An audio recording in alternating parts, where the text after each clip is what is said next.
Welcome to the deep dive. If you're looking for the shortcut to being well-informed, you are in the right place. We're glad to have you with us. Today, we are taking a really fascinating plunge into the concept of restoring the sacred. We've got historical narratives, theological accounts, and some wisdom literature that all circle around two major moments of purification. That's right. Our sources today, we're looking at texts like 1 Maccabees and the Gospel of Luke, give us this incredible study in contrast. Right. So our mission really is to understand the specific, pretty dramatic events that led to the rededication of a sacred space and what those actions tell us about, honoring what is holy. And we're looking at two different kinds of cleansing. Right, fundamental different. One was military, physical, and just crowned with gold. The other was moral, prophetic, and focused entirely on instruction. I love that setup. It's a great way to frame it. A comparison of methods, but the goal restoring holiness, that stays the same. Okay, so let's start with the spectacular history in 1 Maccabees. This details just an incredible victory after a really dark period of defilement. We're talking about Judas and his brothers who, after finally breaking the power of their enemies, march up to Mount Zion with just one purpose: to purify and rededicate the sanctuary. And this was monumental. I mean, the defilement of the temple wasn't a minor thing. No. Foreign powers had desecrated the altar. They'd introduced pagan practices. They'd essentially turned the holiest site into something profane. So for Judas and his followers, reclaiming this space was really about reclaiming their whole identity. And the sources bring this moment to life with, almost obsessive precision. They don't just say, oh, it happened later. They give us the exact time frame. It gives it historical weight, doesn't it?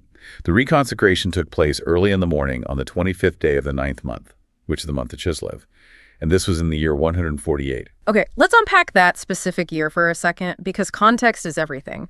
When we hear 148 in the context of Maccabees, what are we talking about? Is that 148 BCE? That's a great question. It's important to clarify that this date, it actually references the Seleucid era, which was the calendar system used in the region at the time. Ah, okay. So that year, 148 on the Seleucid calendar, corresponds roughly to 164 BCE. But for you listening, the key takeaway isn't the calendar system itself. It's the fact that the liberators deliberately chose to document this, to institutionalize this moment in history. To make sure it was recorded forever. Yes. And their action was, well, it was intense. This wasn't a gentle restoration. After seeing the temple completely desolate, the altar desecrated, they didn't just try to, sanitize what was there. Not at all. The text is very clear. They offered sacrifice according to the law on a new altar of burnt offerings that they had painstakingly constructed. Why scrap the old one entirely? Well, that is a critical detail. They considered the previous altar irreparably defiled. All those foreign sacrifices had been offered on it. So it was spiritually contaminated. Completely. Okay. To purify the space fully, they had to start from scratch.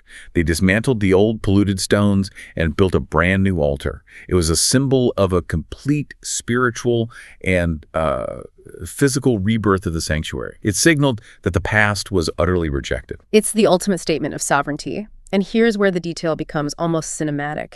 The dedication of this new altar, this glorious moment, happened precisely on the anniversary of the day the Gentiles had first defiled it. It's a perfect historical reversal. It's poetic, really. Oh. They didn't just rededicate the temple. They did it on the exact day of its deepest degradation, turning a moment of pain into a celebration of victory. And what a celebration it was. This was not a somber ritual. The sources detail a massive 8-day festival that you can almost hear it when you read it. What were the specific elements? Oh, we're talking about an explosion of joy after years of oppression. The text mentions songs accompanied by harps, flutes, and cymbals. You have to imagine the scene. Music filling Mount Zion after all that silence and desecration. And the dedication was comprehensive, right? It wasn't just spiritual. They celebrated for 8 days with abundant burnt offerings, sacrifices, but they didn't stop at the ritual. No, they engaged in a full physical renovation. They were literally beautifying God's house. They ornamented the facade of the temple with gold crowns and shields.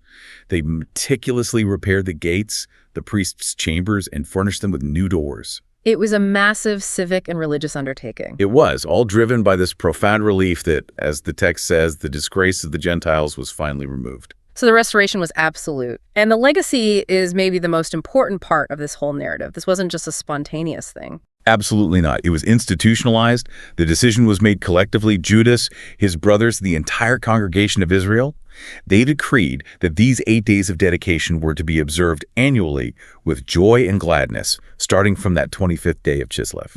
So it became an annual reminder. Yes, that sacredness must be fought for and defended. Okay.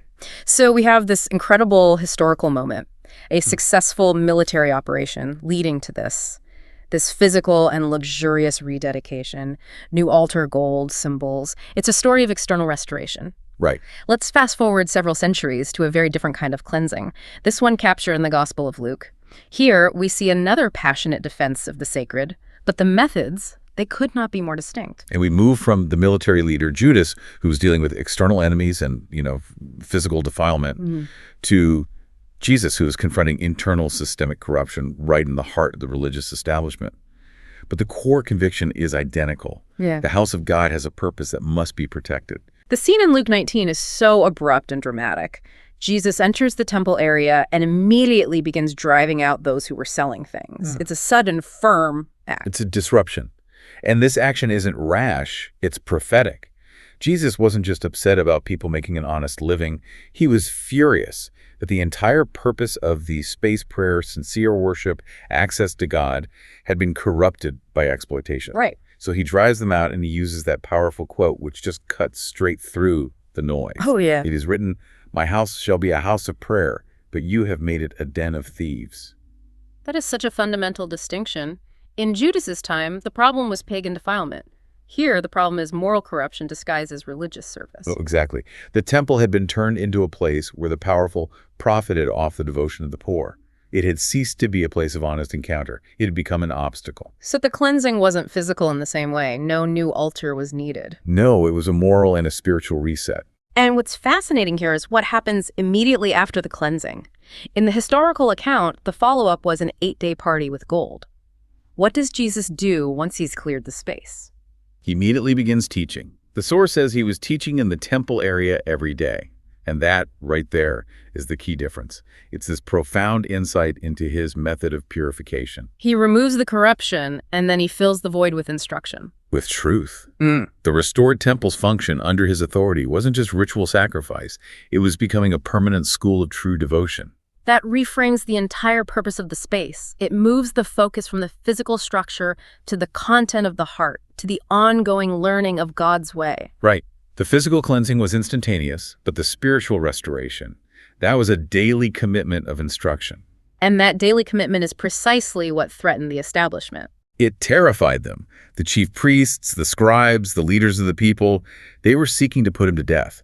His actions weren't just embarrassing, they were an existential threat to their authority and, frankly, to their revenue stream. But they had the power, the connections. Why couldn't they just stop him? This raises a really important question of what true authority is.